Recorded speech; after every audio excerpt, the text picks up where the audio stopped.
Bonjour, ici le pasteur Joël Spinks et bienvenue à l'émission Vie de foi. Aujourd'hui, j'ai encore le privilège de recevoir dans les studios le pasteur Jean Ruland qui nous vient de Québec. Bonjour, pasteur Jean. Bonjour, pasteur Joël. Quelle bénédiction de vous avoir avec nous cette semaine. On parle de cette passion pour Dieu que nous pouvons avoir, que nous avons eue au début de notre vie chrétienne. Et on a mentionné dans notre émission précédente que nous devons entretenir cette flamme, cet amour pour le Seigneur. Et vous nous avez invité d'aller lire un texte dans l'Apocalypse chapitre 2 et le verset 4. Juste avant d'aller plus loin, je veux juste rappeler à nos amis à la maison que pasteur Ruland voyage partout à travers la francophonie avec son épouse et vous avez fondé un ministère qui s'appelle Ciel ouvert, évangélisation. Donc, les gens peuvent vous contacter aussi. Vous prêchez partout. Vous allez même bientôt, je crois, dans les îles. Dans les îles, oui, l'océan Indien. Oui, wow. C'est loin. Ça vous avez été 40 ans pasteur et maintenant vous circulez le globe en apportant la bonne nouvelle et vous voulez voir une église se réveiller partout, c'est ça? Oui, parce que vous avez vu des églises réveillées et d'autres qui dormaient. Et notre cœur aujourd'hui, c'est que tous ceux qui vont nous écouter vont vraiment devenir enflammés pour le Seigneur. Amen. C'est notre désir, c'est pour ça que nous sommes là. Nous sommes là pour répondre à l'appel de Dieu. Mais dans cet appel, Dieu veut un peuple réveillé, un peuple passionnés pour Dieu. Et si nous sommes aussi passionnés pour le Seigneur que certains sont pour le hockey, par exemple. Il y a des gens qui sont passionnés pour le hockey, mais on doit être encore plus passionnés pour le Seigneur Jésus. Donc, je vais reprendre le texte qu'on a lu hier dans l'Apocalypse chapitre 2 et le verset 4. Il dit « Ce que j'ai contre toi, c'est le Seigneur qui parlait, ce que j'ai contre toi, en parlant à l'Église d'Éphèse, c'est que tu as abandonné ton premier amour. » Tu as abandonné. Donc, c'était, comme on a déjà mentionné, l'abandon, c'était une décision. Ce n'est pas quelque chose juste comme ça, mais ils ont décidé d'abandonner cet amour-là. Et là, le Seigneur dit, « Souviens-toi donc d'où tu es tombé, repens-toi et pratique tes premières œuvres. Sinon, je viendrai à toi et j'ôterai ton chandelier de sa place, à moins que tu ne te repentes. » Donc, pasteur, vous avez mentionné qu'on doit se repentir des péchés, des choses qui nous éloignent de Dieu. Et la repentance, pour vous, comment est-ce qu'on peut comprendre ça? Parce qu'il y a des gens à la maison qui pensent que c'est un mot religieux. Mais la repentance, pour vous, c'est quoi exactement? C'est même un mot qu'on essaye d'enlever. Il semblait qu'il y a je ne l'ai pas vu, là, mais une Bible qui a été écrite, on a enlevé le mot repentance. On a mis un autre mot à la place. Wow! Okay. Alors, je trouvais ça aberrant. Mais c'est vrai que le mot repentance semble un peu fort, parce qu'on se dit, la repentance. Mais c'est clair que c'est un abandon, dans le fond, mais c'est un autre abandon. La repentance, c'est l'abandon d'une vie ancienne, des choses qu'on délaisse. Et c'est un demi-tour, en tout cas, complet, vers une autre direction dans notre vie. C'est ce que moi j'ai vécu, de toute façon, ça fait bien des années. Oui. Et où Dieu a changé, transformé ma vie complètement. Donc, c'est réellement de reconnaître qu'on est sur une mauvaise piste, sur un mauvais chemin. Et c'est de changer de chemin, changer de position, changer de la façon que nous pensons et faisons les choses. Et je crois que c'est sérieux. C'est sérieux lorsque je lis ce verset-là. On voit que Dieu est sérieux. Parce qu'il y a le sinon qui est là. Sinon. C'est sérieux. Sinon, je viendrai à toi et j'ôterai ton chandelier de sa place, à moins donc que tu te repentes. Il y a toujours cette possibilité-là, à moins que. Alors, sinon, et j'ai comme l'impression que les personnes qui ont connu un jour le Seigneur et qui ont vécu vraiment d'une façon magnifique, je dirais, au départ avec le Seigneur, Dieu leur dit, écoute, souviens-toi de ça. Souviens-toi de tout ce temps-là. Pourquoi avoir abandonné, dans le fond? Pourquoi avoir laissé? Et puis, souvent, je pense qu'on l'a déjà dit, mais on le répète souvent parce qu'on regarde autour de nous, et puis on examine, et puis on n'est pas satisfait de ceci, de cela, puis on dit, après tout, on passe à autre chose. On perd la vision, finalement. On a la mauvaise vision. Au lieu de regarder au Seigneur, on regarde aux distractions, aux circonstances de la vie, aux personnes décourageantes. C'est ça. Puis les distractions, je voulais l'inclure d'ailleurs dans notre série. Parce qu'il y a tellement de distractions aujourd'hui qui nous empêchent de focusser sur la bonne chose. Comme vous mentionnez, les iPads, toutes ces choses-là, on peut être totalement consumé là, par ces choses-là. Oui, je trouve ça excellent, moi, mais sauf que c'est l'utilisation, c'est la façon qu'on utilise. Et puis, bon. Alors, moi, je trouve que c'est sérieux. C'est sérieux parce que sinon, pour moi, bien, je viendrai à toi et j'ôterai ton chandelier de sa place. Et puis tout à coup, ben, on voit des personnes pourtant qui étaient bien actives dans le Seigneur et qui ont fait des bonnes choses pour Dieu. Ils ont été des modèles même. Ils étaient publics. Et un bon témoignage. Et puis tout à coup, pouf, disparaissent.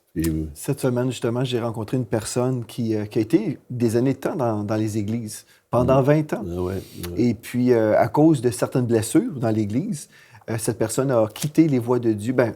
Elle a quitté le chemin parfait de Dieu, parce qu'elle s'est retirée de l'Église locale. Et pourtant, le Seigneur nous dit, n'abandonnez pas vos assemblées, comme c'est la coutume. Donc, des fois, les gens pensent qu'ils ont une bonne raison de quitter l'Église parce qu'ils se disent, il y a tel problème. Et oui, il y a des problèmes qui sont légitimes, il y a des choses, mais Dieu nous dit quand même, n'abandonnez pas. Et puis si on dit, oui, c'est écrit dans la parole, mais je choisis de ne pas obéir, nous sommes désobéissants, et par conséquent, nous sommes rebelles. Oui. Donc, Dieu nous appelle à trouver une bonne église locale. Je pense qu'il n'y a aucune raison pour un chrétien, à moins d'être malade ou d'être dans une région où il n'y a pas d'église, mais des gens qui disent, moi, les églises, oubliez ça.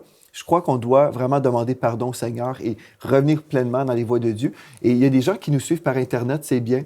Il y a des raisons des fois légitimes. Je sais qu'il y a des gens dans l'Arctique canadien aussi qui nous suivent. Il y a des gens qui nous suivent à partir de l'Alberta parce qu'il n'y a pas d'église où les gens parlent en français. Donc, ils ont besoin d'un culte comme nous offrons en direct. Mais en gros, le Seigneur ne nous appelle pas à juste réagir à cause d'une blessure et dire, bien, oubliez ça. Dieu nous appelle à demeurer vraiment dans la famille de Dieu. Puis il y a des frères et des sœurs partout qui aiment le Seigneur. Mais c'est une chose importante. Non, on ne doit pas abandonner les voies de Dieu, mais la Bible nous dit « Souviens-toi et repens-toi ». Donc, vous expliquez, la repentance, ça, c'est si on est dans une direction, il faut reprendre la bonne direction avec le Seigneur. Dans une émission précédente, on a justement cité le fils prodigue. Et c'est un modèle vraiment pour nous. Ça ne parle pas des inconvertis, ça parle vraiment du croyant lui-même. C'est ça. Hein, il décide. Et lorsque on regarde le Père, ce qu'il fait, sa réaction, le Père n'essaye pas de le retenir. Ouais. Moi, ça m'a frappé parce que le Père n'essaye même pas de le garder, de le retenir. Il a décidé, le Fils, il s'en va de moi, mais ce qui m'appartient, puis moi je pars. Et je crois que Dieu ne nous empêche pas, ne nous force pas à le suivre. Et il nous laisse libres. Parce que nous avons toujours été libres. Toujours. Ouais. Alors, le Fils s'en va, puis on connaît l'histoire, gaspille tout, c'est bien. Mais après, il réfléchit. Et j'aimerais juste m'adresser à ces personnes peut-être qui se sont éloignées. Qui se sont éloignées de Dieu, qui ont abandonné. Et là, ils sont peut-être arrivés là. Et dans la réflexion, le Fils a réfléchi, a dit « Ah, j'étais si bien.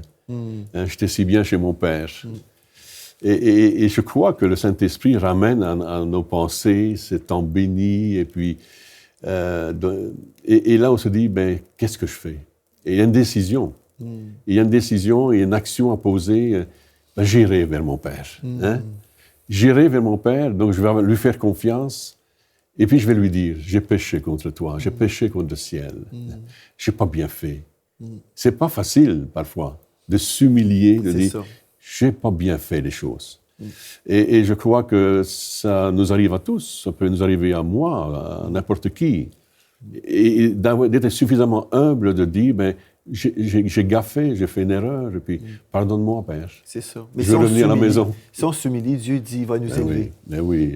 Ça, c'est le je veux revenir à la maison, et puis le Père, dont on connaît l'histoire, accueille son fils, et puis c'est la fête. Oui. Wow! Quand vous regardez, c'est la fête. Et je pense que ce n'est pas seulement figuré, c'est réellement quelque chose qui se passe dans le ciel. Il y a de la joie dans le ciel. Amen. Il y a des anges qui se réjouissent. Absolument. Alors, et puis je crois aussi que l'Église se réjouit lorsque quelqu'un revient à l'Assemblée, Oui. puis on les retrouve. Et puis, moi, je crois que l'Église doit être chaleureuse, l'Église doit accueillir, comme le Père qui aime. L'Église doit accueillir éventuellement une personne comme ça. Puis, Oui. alors, je vous encourage à revenir vers Papa, Amen. revenir à la maison. Gloire à Dieu. Ouais. Une chose importante, comme on a parlé tout au long de cette semaine, de l'importance de retrouver notre amour pour le Seigneur. Bien, comme j'étais en préparation pour cette émission, je sentais vraiment que l'Esprit de Dieu nous invitait aujourd'hui à ouvrir cette porte, encore une fois, au Saint-Esprit. Parce que dans plusieurs églises, on a fermé la porte au Saint-Esprit. On a arrêté de parler de la présence de Dieu. Des dons du Saint-Esprit. On a mis vraiment le Saint-Esprit de côté parce qu'on a dit, bien, on veut plaire aux hommes, on veut accueillir les gens, on veut que les gens puissent nous trouver normal, si on veut. Il y a toutes sortes de raisons, mais on a mis de côté le Saint-Esprit. Et quand on entend parler des réveils, quand on entend parler de cette passion pour Dieu et du bon vieux temps, bien, le Saint-Esprit était là. Le Saint-Esprit était le bienvenu. Et je crois aujourd'hui, dans cette émission, nous sommes arrivés à un point important dans cette émission, dans cette série, où on veut se détourner de nos mauvaises voies, on veut vraiment revenir au Seigneur de tout notre cœur.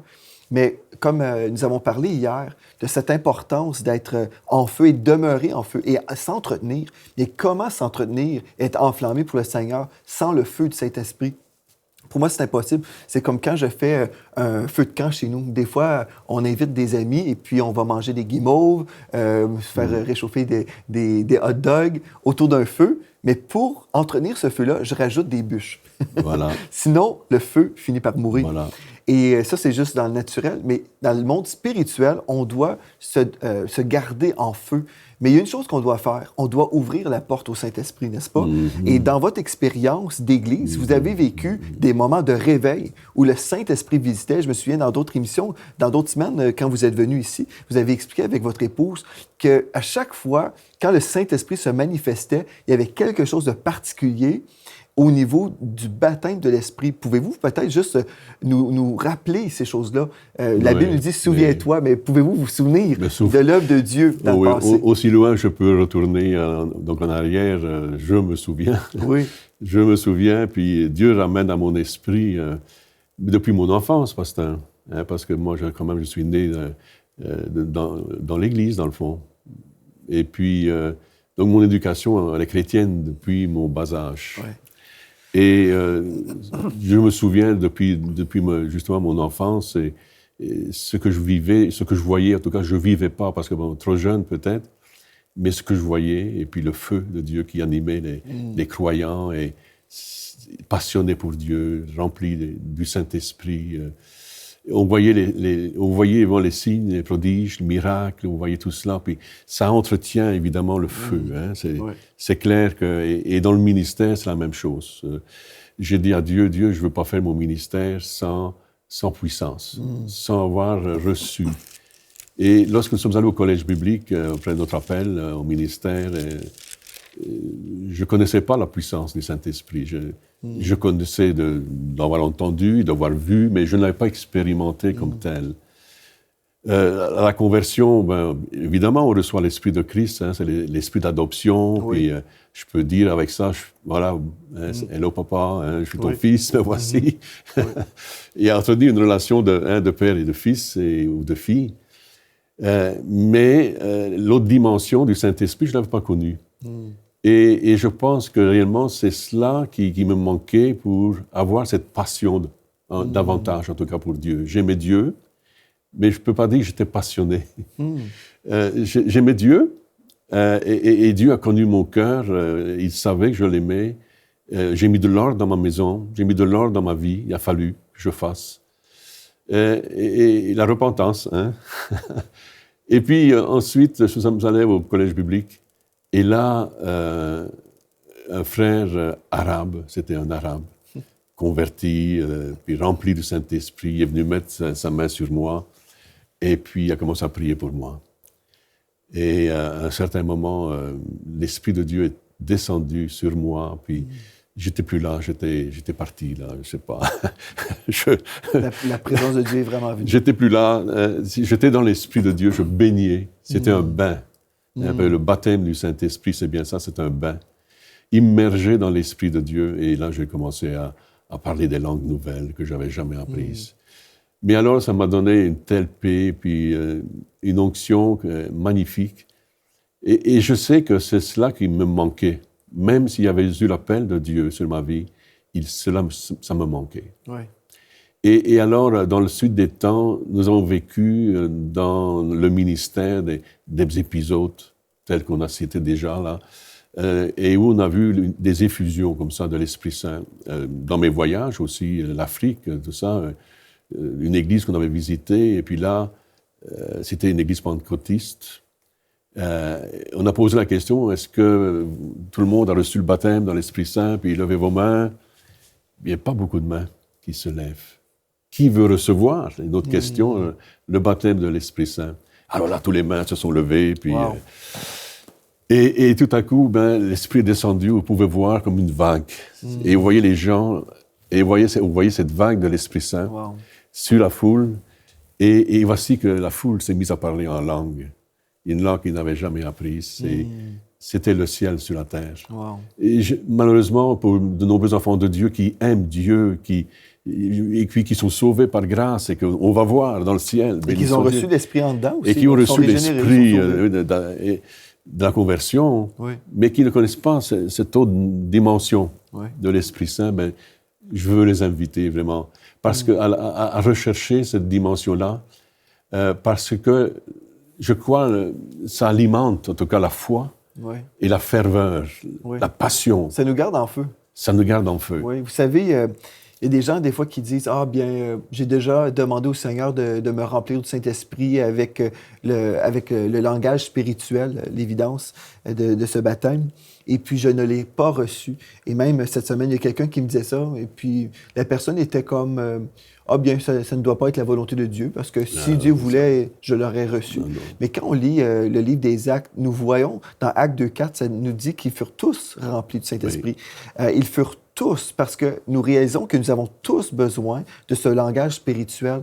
Et puis Dieu ne fait pas d'exception. Là. Si certaines personnes ont besoin d'être remplies pour être édifiées dans l'homme intérieur, dans Jude, ça nous le dit justement qu'on doit s'entretenir dans ce langage spirituel. Mais si nous avons besoin de ce langage-là pour s'édifier, se bâtir dans l'homme intérieur, ce n'est pas pour une catégorie élite, mais c'est pour tous les enfants de Dieu.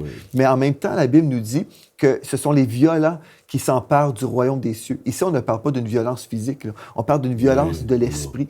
Si on dit bien, c'est parce que Dieu ne le voulait pas, mais en fait, on est en train de juste abandonner. Là. Encore une fois, on abandonne les mauvaises choses. Mais si on peut vraiment croire la parole de Dieu dans Actes 2.4, nous comprenons que c'est une expérience véridique et que les dons du Saint-Esprit n'ont jamais passé. Vous savez, dans 1 Corinthiens 1 et le verset 7, il nous dit ici, « Il ne vous manque aucun don dans l'attente où vous êtes de la manifestation du Seigneur Jésus-Christ. » Il ne nous manque aucun don. Ici, le Saint-Esprit est un don merveilleux que nous pouvons recevoir. Ici, je parle de la plénitude du Saint-Esprit. Et Dieu veut nous l'offrir. On ne devrait jamais dire j'en ai pas le besoin. Mais non, si on peut s'édifier. Moi, je crois que c'est tellement important parce que même au début de mon mariage, en fait, je pense qu'on n'était pas mariés encore. Mon épouse était là et puis avant d'être mariée, ma fiancée, elle disait « Il me manque quelque chose ». Elle venait d'être sauvée, mais il me manque quelque chose. Et puis, elle a découvert que c'était le Saint-Esprit. Et elle avait donné sa vie au Seigneur. Le Saint-Esprit l'habitait parce que c'est impossible d'être sauvé sans la révélation du Père que le Saint-Esprit nous donne. Et le Saint-Esprit est venu l'habiter. Mais la plénitude n'était pas encore là. Et puis... Et là, elle a vraiment eu soif de Dieu. Et puis, elle a crié à Dieu et Dieu l'a rempli, a débordé. Amen. Et quand on est rempli, on a ce langage spirituel qu'on peut avoir. Et honnêtement, oui, on peut persévérer dans la foi, on peut avancer, mais on passe à côté des privilèges. Et pour être bouillant pour le Seigneur, moi, je trouve que c'est tellement important parce que, oui, on est édifié, on se bâtit, mais on est ressourcé dans la présence de Dieu. Et je crois qu'il y a des gens, pasteurs, qui sont à la maison, qui vivent des épreuves, qui sont découragés, et ils vont prier en français ou en anglais ou peu importe la langue, ils vont prier, mais après un bout de temps, ils sont comme limités. Oui, ils sont limités. Mm-hmm. Mais quand le Saint-Esprit prie à notre place, comme Amen. nous lisons dans Romains 8, Amen. 26, 27 et 28, là, on voit qu'il y a toute une différence. On est édifié, bâti, rafraîchi, et on arrive à vivre dans une autre dimension, une dimension du surnaturel. Et vous savez, aujourd'hui, on pourrait parler du baptême de l'Esprit d'une façon plus théologique. Des fois, j'ai fait ça, pasteur. J'ai expliqué aux gens tous les versets et puis je pouvais, comme un avocat, démontrer comment c'était biblique. Et on peut le faire. Et en fait, si vous voulez vraiment étudier ça à fond, il y a un enseignement sur enseignement.com qui s'appelle « Le puissant baptême de l'Esprit ». Le puissant baptême de l'Esprit. Faites une recherche sur enseignement.com sous mon nom et puis vous pourrez retrouver cette prédication-là où j'enseigne et je décortique tous les passages. Et j'ai fait ça d'une façon officielle pour les gens qui ont besoin de comprendre. Mais aujourd'hui, on veut s'adresser vraiment à ceux qui ont juste soif, qui disent « je veux plus dans la vie ». Et puis oui, vous pourrez prendre le temps de tout étudier, gloire à Dieu, mais il y a des gens qui ont soif et qui disent « je veux être en feu pour Dieu, la trompette va sonner, mais moi, je veux monter, je veux être sûr de faire partie de ceux qui sont vraiment puissamment en amour avec Dieu ». Et vous avez vécu des choses dans votre vie, dans le passé. Peut-être aujourd'hui, vous pourrez exhorter les gens qui ont cette soif-là. Oui.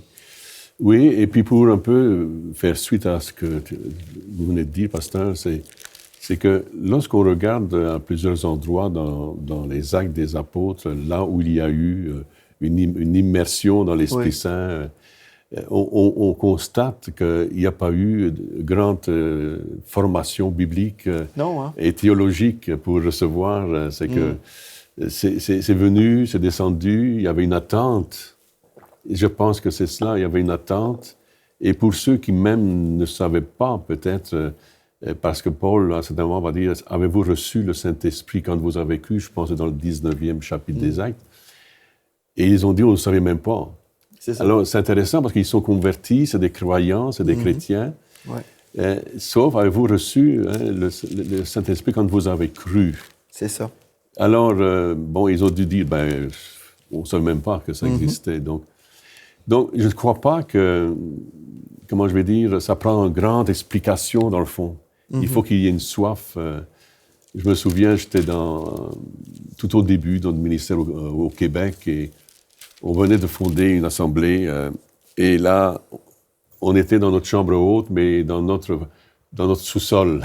Alors, c'était la chambre haute dans le sous-sol de chez nous. Et le ministère a débuté là, comme ça.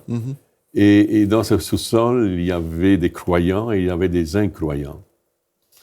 Et pasteur, je crois que le ministère a réellement développé à partir de ce jour-là où le Saint-Esprit est descendu dans ce sous-sol avec ces personnes. Et les incroyants qui étaient là et qui regardaient ont dit « Waouh !» Ils n'ont pas critiqué. Vous savez, parfois on a peur parce que je me dis, parfois je me pose des questions. Si c'est authentique, si c'est pas, comme on dit, comment on pourrait dire? Fabriqué. Fabriqué, voilà, c'est le mot. Si c'est pas fabriqué, si c'est le Saint-Esprit convainc. Ouais. Et le Saint-Esprit a convaincu. Pourtant, je peux vous dire qu'il se passait là des choses un peu particulières que moi, je n'avais jamais vues. Et j'observais ça, puis je disais, waouh, c'est ça le Saint-Esprit. Bon, il y avait parler en langue, mais il y avait aussi le corps qui était agité, et même une dame, elle tournoyait, et puis on pourrait dire c'est émotionnel, c'est quoi, c'est psychologique, c'est quoi? Ou alors tu es saisi vraiment par l'Esprit de Dieu. La puissance de Dieu, oui. Et la chair réagit à cela. La chair réagit parce que bon, c'est difficile de pouvoir, comment je vais dire, parfois dans la présence de Dieu, cette chair-là, dans le fond, qui est mortelle. Et la puissance divine descend sur notre humanité. Il y a une réaction, là. Et c'est d'ailleurs pourquoi, à la Pentecôte, ils ont cru qu'ils avaient bu du vin, puis qu'ils étaient ivres. Alors, et là, il y a eu un essor donc, du ministère, et puis ça s'est développé partout autour de nous. Et on a toujours vu dans la conversion de ces gens-là, cela donc s'appliquer aussi. Et ces gens qui avaient soif. Et tantôt, vous disiez, si vous avez soif. C'est ça. Et je pense que c'est là. Si on a réellement soif de Dieu, Et je crois que ce que Dieu nous dit, vous n'avez pas encore suffisamment soif. Vous n'avez pas encore suffisamment faim. Parce que si vous aviez faim, si vous aviez soif, vous me chercheriez davantage. Vous passeriez plus de temps avec moi. Alors, non, mais je suis bien d'accord que ce n'est pas par une connaissance théologique. Ça vient du cœur. C'est un désir, c'est un souhait. Seigneur, je veux plus te connaître et je veux vivre cette expérience. Je vais lire le texte que vous avez mentionné dans Actes 19. Ça nous dit « Pendant qu'Apollos était à Corinthe, Paul, après avoir parcouru les hautes provinces de l'Asie, arriva à Éphèse. Ayant rencontré quelques disciples, il leur dit « Avez-vous reçu le Saint-Esprit quand vous avez cru? » Ils lui répondirent « Nous n'avons pas encore même entendu dire qu'il y ait un Saint-Esprit. » Il dit « De quel baptême avez-vous donc été baptisés? » Et ils répondirent « Du baptême de Jean. » Donc, on sait que c'est un baptême d'eau. Alors, Paul dit « Jean a baptisé du baptême de repentance, disant au peuple de croire en celui qui venait après lui, c'est-à-dire en Jésus. Sur ces paroles, ils furent baptisés au nom du Seigneur Jésus, dans l'eau ici. Lorsque Paul leur eut imposé les mains, le Saint-Esprit vint sur eux et ils parlèrent en langue et prophétisaient. Ils étaient en tout environ 12 hommes. Donc, on voit ici, ils ont été baptisés du Saint-Esprit aussi, et le résultat, c'était, on voit la manifestation ou l'évidence du parler en langue. Et puis, s'ils n'étaient pas sauvés, il y a des fois des gens qui disent « Ah, bien, c'est à ce moment-là qu'ils ont été sauvés. » Mais s'ils n'avaient pas été sauvés, Paul n'aurait jamais baptisé les Éphésiens. Dans l'eau, il n'aurait jamais baptisé des non-croyants. Non. Donc, on sait que ces gens-là étaient sauvés et pourtant, l'apôtre Paul avait trouvé ça important qu'ils soient baptisés, qu'ils vivent cette expérience-là. Et on pourrait prendre le temps de décortiquer plusieurs autres passages. Mais aujourd'hui, on veut s'accorder dans la foi avec vous. Si vous n'avez jamais, premièrement, si vous n'avez jamais donné votre vie au Seigneur Jésus, ça, c'est la première chose que vous devez faire. Vous devez venir au Seigneur aujourd'hui et réaliser, j'ai besoin d'être pardonné de tous mes péchés. Et vous venez et le Seigneur va vous recevoir. Donc, premièrement, dites, oui, Seigneur, je te donne ma vie. Lave-moi, purifie mon cœur, purifie ma vie. Je te donne ma vie et fais de ma vie un chef-d'œuvre pour toi. Et je déclare que tu es le Seigneur de ma vie. Au nom de Jésus, le Seigneur, le Maître. Si vous avez dit oui avec foi, bien gloire à Dieu. Et en terminant, il nous reste juste quelques secondes, pasteur. Si vous voulez prier pour ceux qui ont soif maintenant, qui veulent être remplis du Saint-Esprit, pouvez-vous juste prier pour eux et on va s'accorder dans la foi. Et je crois que le Seigneur va vous remplir. Amen, amen. Seigneur, touche ces amis qui écoutent.